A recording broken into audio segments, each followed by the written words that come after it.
Right after I was elected to West County Commissioner, a good friend of mine from Stanley, Chris Settles, Chris came to me and he said that he wanted to make sure that I was aware of the problem that Stanley had any time that it flooded. And when I say flooded, I'm talking about the Ohio River. When the Ohio River got up, it actually made Stanley more or less like an island. Right before you get to Stanley, I think it's Wimsatt Road, there was what people refer to as Katie Meadow Slough. And what it amounts to is when the Ohio River gets really high, the water runs from the Ohio River heading west, south and west, over to, actually to the Green River. It's kind of crazy because then the Green River runs back into the Ohio. So whenever that happens, you can't get out of Stanley. The water is so high over the road, you can't get out of Stanley.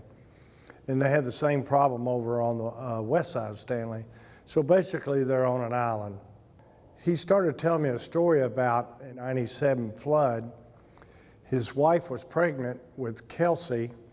His wife is Sandy. And during the '97 flood, she went into labor to deliver Kelsey, and they couldn't get her to the hospital. They actually had to put Sandy on a trailer and pull her out with a tractor. And he met his brother on the other side of the water, and his brother took him to the hospital, and they delivered Kelsey. And the reason I know Kelsey and Chris so well is Kelsey, I have a daughter that was also born in '97, and so Chris and I used to sit on the bleachers together a lot and watch them play softball.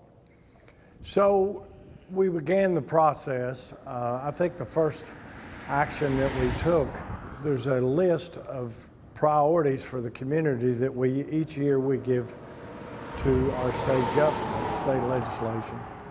And I got that road on the list. So people began to be aware of that. And it stayed on the list for about 3 or 4 years. Nothing ever happened. Probably the most important thing that happened to it actually was, and I don't remember the year, but the road flooded again and flooded really bad. And the paper plant in Stanley actually had to shut down for 4 days. Well, when that happened, they obviously were pretty upset because it's very expensive for them whenever they have to shut down their plant. So then more and more people began to get involved. And probably the most important person that got involved to make it happen was Suzanne Miles. When Suzanne Miles got involved, things seemed like they really started happening. That was really an important project that took place to raise Highway 60 just a little bit in a certain area. It had had multiple times that it had flooded, and whenever it floods in that area, it would not only affect Kimberly-Clark, a huge employer in our area, to be able to do business, but also the people in that community. Another item that was really crucial at that time, we had multiple floods that closed down Highway 60 towards Stanley, and it would put people in an island that made it very dangerous for them, especially if there was an emergency. If there was a fire or if there was any type of medical emergency, it made it very difficult to get to those people during that time period.